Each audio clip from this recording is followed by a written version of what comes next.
पिछली वीडियो में हमने मार्जिनल कॉस्टिंग के कुछ बेसिक फॉर्मूले देखे थे, जैसे contribution, PV ratio, break even point. आज हम उसके आगे के रेशोज़, आगे के फॉर्मूले देखेंगे कैसे इसे निकालने हैं। उसमें पहला है हमारा सुरक्षा सीमा, मार्जिन ऑफ सेफ्टी। जैसा कि हमने पिछले वीडियो में देखा था कि ब्रेक इवन पॉइंट, सम विच्छेद बिंदु, बिक्री का वो स्तर होता है जहाँ पर कंपनी को ना तो प्रॉफिट हो रहा है ना ही लॉस हो रहा है, यानी कंपनी की विक्रय और लागत दोनों बराबर हैं। तो यदि कंपनी की वास्तविक बिक्री बीईपी से कम होती है तो कंपनी हानि की स्थिति में होती है, और यदि उसकी वास्तविक बिक्री ब्रेक इवन पॉइंट से अधिक होती है, ज़्यादा होती है, तो वह मार्जिन ऑफ सेफ्टी यानी लाभ की स्थिति में होती है। यानी बीईपी से जितनी ज़्यादा सेल्स होगी उतनी ही सेफ्टी किसी भी संस्था की होती है, क्योंकि उस पर वो वास्तव में लाभ अर्जित कर रही होती है। तो यानी टोटल सेल्स में से बीईपी सेल्स को घटाने पर जो शेष राशि बचती है, यानी बीईपी में जितनी भी एक्सेस सेल्स होगी वो हमारी मार्जिन ऑफ सेफ्टी, सुरक्षा सीमा कहलाएगी। मार्जिन सेफ्टी का निकालने का जो फॉर्मूला है वो है, मैंने अभी बताया आपको, इसमें अपना हो जाएगा कि वास्तविक बिक्री में से हम बीईपी सेल्स को घटा देंगे तो हमारा निकल जाएगा मार्जिन ऑफ सेफ्टी। यदि फॉर्मूले के फॉर्म में देखें तो यदि क्वेश्चन में हमको प्रॉफिट और पीवी रेशो दे रखा है तो हमारा फॉर्मूला हो जाएगा मार्जिन ऑफ सेफ्टी का। यानी हम फॉर्मूले के फॉर्म में देखें तो हमारा मार्जिन ऑफ सेफ्टी का फॉर्मूला हम ऐसे बना सकते हैं। यदि क्वेश्चन में प्रॉफिट दे रखा है तो profit divided bye PV ratio. ये फॉर्मूला तब होगा जब हम मार्जिन सेफ्टी हमको इन वैल्यू यानी रुपीज़ में ज्ञात करनी हो। यदि हमको margin of safety in units, इकाइयों में ज्ञात करनी है तो फिर हमारा फॉर्मूला हो जाएगा profit divided by contribution per unit. इस पूरे चैप्टर में जब भी किसी फॉर्मूले में हमको वैल्यू निकालनी है तो हम पीवी रेशो से डिवाइड करेंगे। जब भी हमको वैल्यू निकालनी है तो हम डिवाइड करेंगे पीवी रेशो से। जब भी हमको आंसर इन यूनिट्स यानी इकाइयों में निकालना है तो हम डिवाइड करेंगे कंट्रीब्यूशन पर यूनिट से। ऐसा ही हमने ब्रेक इवन पॉइंट में किया था, ऐसा ही हमें मार्जिन ऑफ सेफ्टी में भी करना है। यानी profit divide by PV ratio तो हमारी आंसर निकल जाएगा मार्जिन सेफ्टी का वैल्यूज़ में, और प्रॉफिट में डिवाइड करते हैं हम कंट्रीब्यूशन पर यूनिट से तो हमारा निकल जाएगा मार्जिन सेफ्टी इन यूनिट्स में। इसके अलावा कुछ कैलकुलेशंस और है जो हमको देखनी है। उसमें पहली होती है determination of required sales at a desire profit. एक निश्चित लाभ की राशि ज्ञात करने के लिए यदि हमको विक्रय निकालना हो तो हमारा फॉर्मूला क्या होगा। इसमें वही दो फॉर्मूले बन सकते हैं, यदि हमें चाहिए वैल्यू में, यदि हमें चाहिए क्वांटिटी में। यदि वैल्यू में चाहिए तो हमारा फॉर्मूला हो जाएगा fix cost plus desired profit divided bye PV ratio. यदि हमें निकालना है क्वांटिटी में तो हमारा फॉर्मूला हो जाएगा fixed cost plus desired profit divided by contribution per unit. यानी जब भी हमको सेल्स निकालनी हो तो सेल्स यदि हमारी हमको इन वैल्यू निकालनी है तो हमारा फॉर्मूला हो जाएगा फिक्स्ड कॉस्ट, ये तो हमको अर्जित करनी है, प्लस डिज़ायर्ड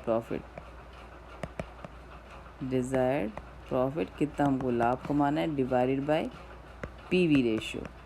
यदि हमको आंसर निकालना है वैल्यू में, यदि हमको निकालना है इन यूनिट्स में तो हमारा फॉर्मूला हो जाएगा फिक्स्ड कॉस्ट प्लस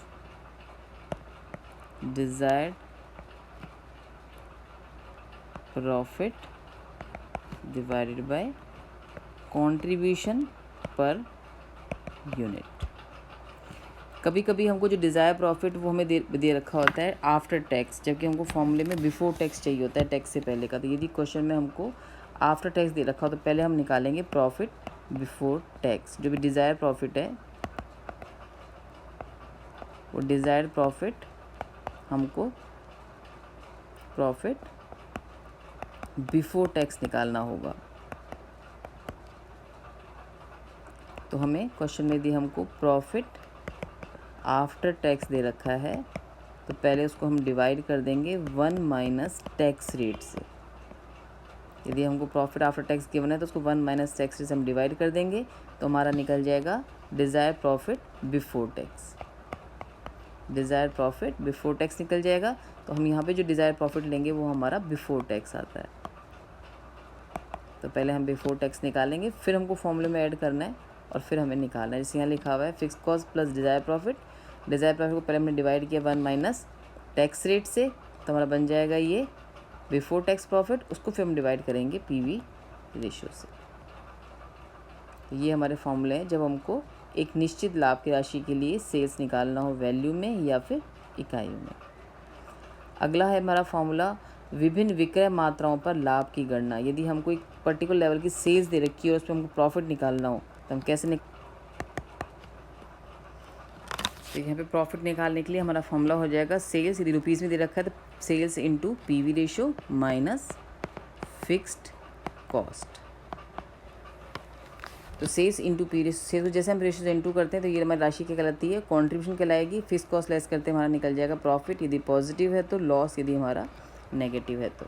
यदि क्वेश्चन में हमको पी रेशो से सिर्फ कॉन्ट्रीब्यूशन दे रखा है यदि प्रश्न में, तो हम सिंपल कंट्रीब्यूशन में से फिक्स कॉस्ट लेस करके भी प्रॉफिट या लॉस निकाल सकते हैं।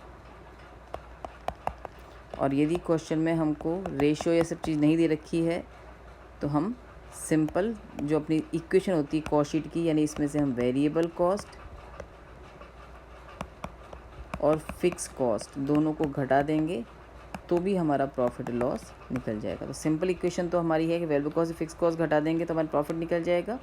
पर मार्जिनल कॉस्टिंग में जब हमको फॉर्मूलेज दे रखे हैं तो हमारा फॉर्मूला हो जाएगा sales into PV ratio minus fix cost. लेकिन यदि हमको सेल्स दे रखी है इकाइयों में, यदि हमारी यहाँ पे सेल्स इकाइयों में है तो हम ले लेंगे सेल्स इंटू सी पर यूनिट।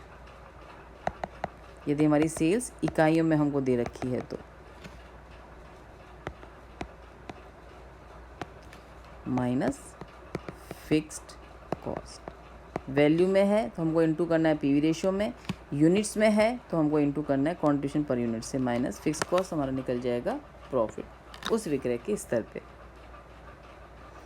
ऐसे ही यदि एक निश्चित संवेक्षित बिंदु के लिए हमें प्रति इकाई विक्रय मूल्य की गणना करनी हो, यदि हमको कोई फिक्स दे रखा हो कि इतना बीईपी यदि आपको रखना है तो विक्रय मूल्य क्या होगा, तो हमारा फॉर्मूला हो जाएगा fix cost divided by BEP, जो इकाइयाँ हमें दे रखी हैं। ये जो निकलेगा इसमें हम वैल्यू कॉस्ट पर यूनिट जोड़ देंगे तो हमारा निकल जाएगा सेलिंग प्राइस पर यूनिट एक निश्चित बीईपी के लिए। ऐसे प्रस्तावित व्ययों की पूर्ति हेतु यदि हमें विक्रय मात्रा निकालनी है तो हम यहाँ पे निकालेंगे प्रपोज कितना हमको खर्चा एक्स्ट्रा करना है वो divided by contribution per unit या फिर पीवी रेशो। यदि एक्स्ट्रा सेल्स निकालनी है तो यदि हमको टोटल सेल्स निकालनी है फिर फॉर्मूला हमारा वही हो जाएगा fix cost plus propose expenditure. मतलब यहाँ पे ध्यान रखना है सेल्स निकालनी है।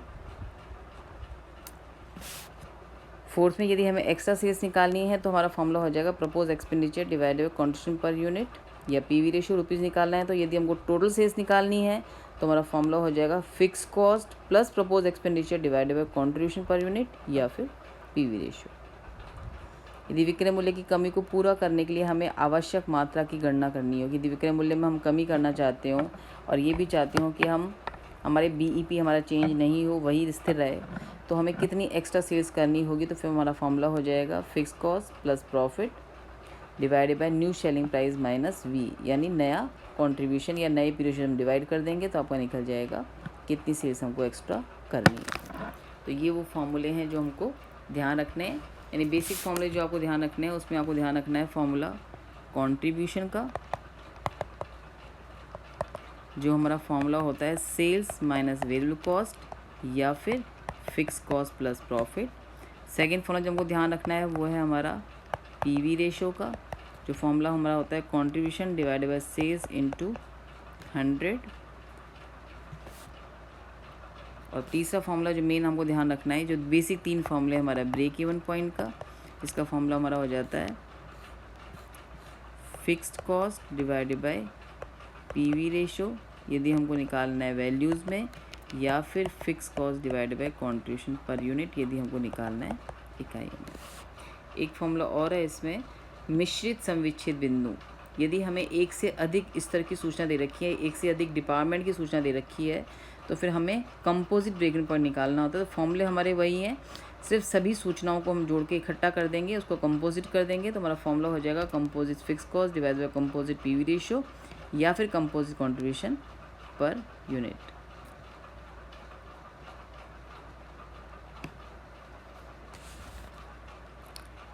ये तीन हमारे बेसिक फॉर्मूले जो हमको ध्यान रखने हैं, कंट्रीब्यूशन, पीवी रेशियो, बीईपी। इसके अलावा दो फॉर्मूले और लगभग हर क्वेश्चन में आपको सॉल्व करने होंगे।